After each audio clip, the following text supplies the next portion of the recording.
Absence of recognition beyond wiring. There seems to be a trend in how the Arduino team fails to recognize significant parties that contributed to their success. In October 2013, Jan Christoph Zols, a former IDI faculty member, wrote to the IDI community mailing list a message presenting the article released at Core 77 about the Intel Arduino news on Wired UK. A proud moment to see Intel referring to an Interaction IEEE initiative, and a good investment too. Arduino development was started and developed at Interaction Design Initiative IEEE with an original funding of circa $250,000. Another good decision was to keep Arduino as open source at the end of Interaction IEEE in 2005, before merging with Domus. To which Massimo Banzi responded, "I would like to point out that we never got any funding from IEEE for Arduino, apart from buying 50 of them in the last year of the Institute. 250,000 euro is ridiculous. This article must be retracted now. Sorry, JC, but you had nothing to do with this. You can't possibly try to get credit for something you hadn't been involved with."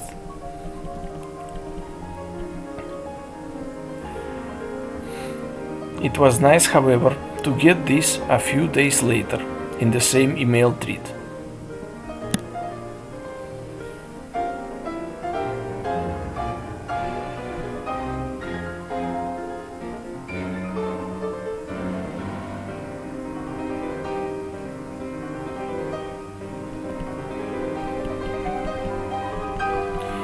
Distributed public information.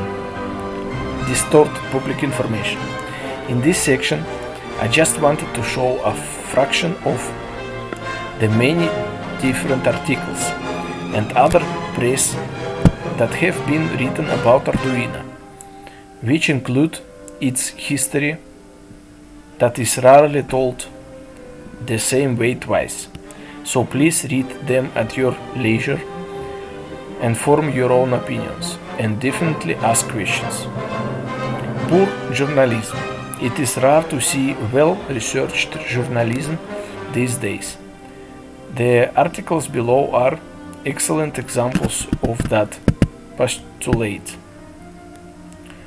Wired. In 2008 Wired interview, Banzi explains how he did Arduino in a weekend. The two decided to design their own board and enlisted one of Banzi's students, David Melis, to write the programming language for it. In 2 days, Melis banged out the code.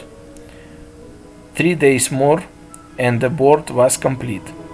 They called it Arduino after nearly pub, and it was an instant hit with the students. This article has been written without any fact-checking.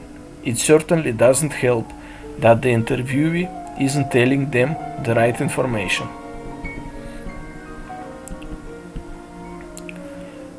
IEEE Spectrum. Here is a 2011 IEEE Spectrum article titled "The Making of Arduino." Again, the history is taken verbatim from the interviewee. I was not contacted before the article was published, even though I was mentioned. And I doubt that anyone from DIA was contacted. Just one of the many confusing parts of Arduino's history is in this quote.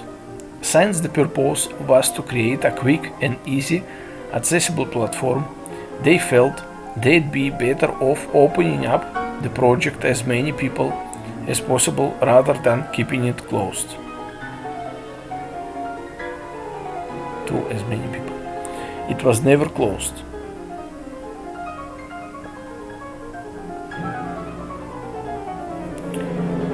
Circuits today. A 2014 article from Circuits Today has a very confusing opening. It was in the Interactive Design Institute that a hardware thesis was contributed for a wiring design by Colombian student named Hernanda Barragan. The title of the thesis was Arduino, la rivoluzione dell'open hardware. Arduino, the revolution of open hardware. Yes, it sounded a little different from the usual thesis, but none would have imagined that it would carve a niche in the field of electronics. A team of 5 developers worked on this thesis, and when the new wiring platform was complete, they worked to make it much lighter, less expensive, and available to the open source community. The title of my thesis is obviously wrong. There weren't 5 developers working on the thesis, and the code was always open source. Again, I wasn't contacted for reference. Makerzine. In 2013, interview by Dale Dougherty with Massimo Banzi. Once again, story changes. Wiring had an expensive board, about $100, because it used an expensive chip. I didn't like that, and the student developer and I disagreed. In this version of the story by Massimo Banzi, Arduino originated from wiring, but it is implied that I was insistent on having an expensive board. Regarding this disagreement, I never had a discussion with Massimo Banzi about the board being too expensive. I wish that he and I would have had more discussions on such matters, as I had with other advisors and colleagues, as I find it very enriching. The closest thing to a disagreement took place after a successful thesis presentation event, when Massimo showed some odd behavior towards me. Because he was my advisor, I was at a disadvantage, but I asked Massimo why he was behaving badly towards me, to which I received no answer. I felt threatened, and it was very awkward.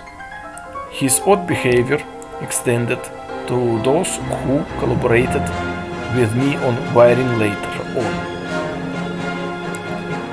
I decided that we could make an open source version of wiring, starting from scratch.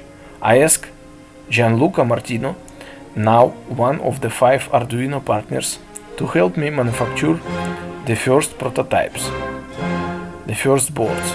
Here Massimo is again implying that wiring wasn't open source, which it was, and also that they would build the software from scratch, which they didn't.